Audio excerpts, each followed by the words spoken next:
Imagine an ancient camp where women never stop having babies. Not at 40, not at 50, not even near the end of life. A mother has a newborn, her daughter has a newborn, her grandmother has a newborn too. At first, this looks like a miracle.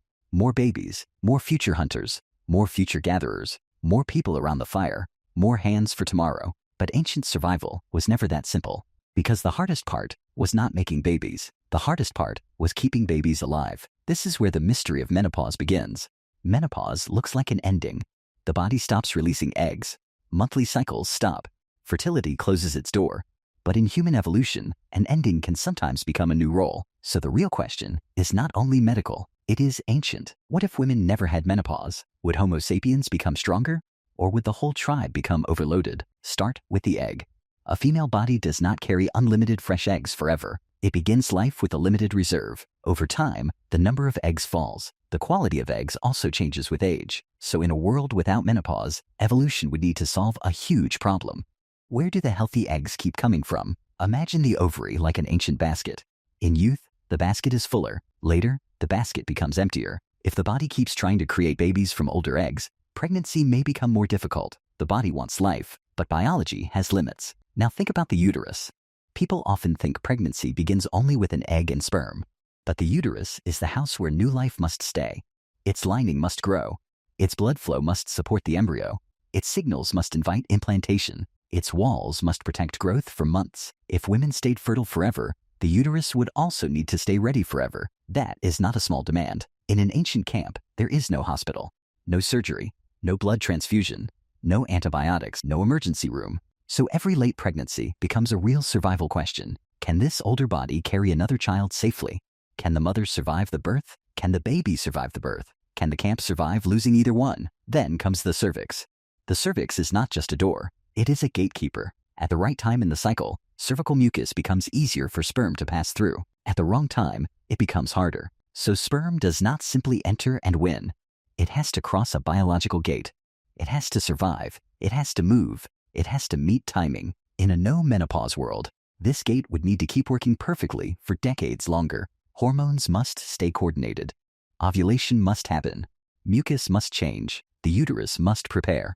The body must read the calendar inside itself. One broken signal can ruin the whole system. This is why endless fertility is not just a switch. It is a machine with many moving parts. Now imagine the ancient scene. A young woman asks her mother for help with her baby, but her mother is holding her own newborn. The grandmother is not free. She is another mother. The daughter is tired. The mother is tired. Both babies are crying. The campfire is low. Food is limited. And suddenly, endless fertility does not look like power. It looks like competition. Not evil competition. Not hatred. Just biological pressure. 2 generations need the same hands. 2 babies need milk, warmth, carrying, and protection. 2 mothers need food and rest. The group must decide where help goes first.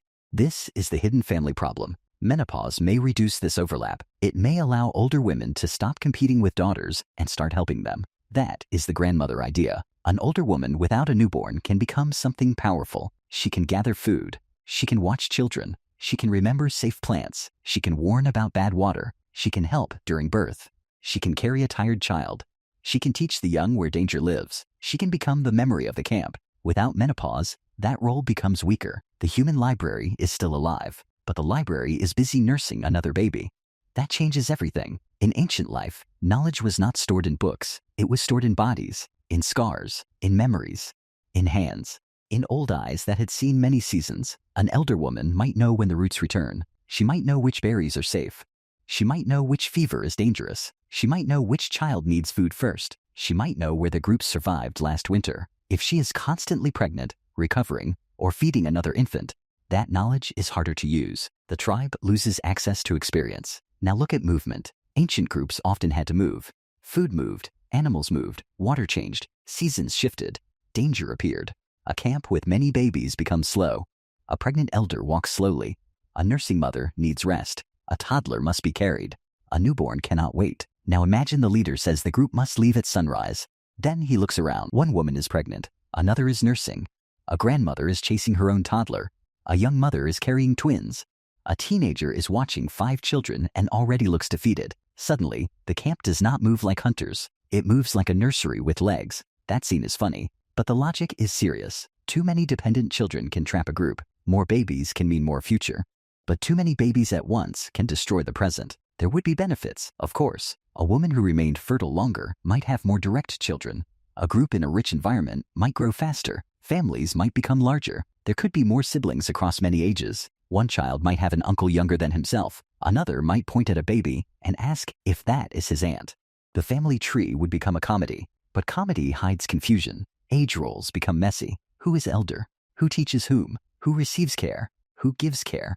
Who carries authority? When every generation keeps producing babies, family structure becomes crowded. The social map becomes difficult. This is why the no-menopause world is not automatically better. It gives more fertility, but it also creates more pressure, more pregnancy risk, more reproductive overlap, more dependent children, more food demand, more movement problems, more competition for helpers, more confusion in family roles. The real world did something stranger. It created elder women who could live beyond fertility. That is rare. That is mysterious. That is powerful. A postmenopausal woman is not empty. She is available. She is mobile. She is experienced. She is less tied to pregnancy. She can invest in children who already exist. She can turn one body's stopped fertility into many children's survival. This is the twist. Maybe menopause did not reduce human success. Maybe it changed the form of human success. One more baby from one older body might help. But helping 5 grandchildren survive may help more. Teaching daughters may help more. Feeding children may help more.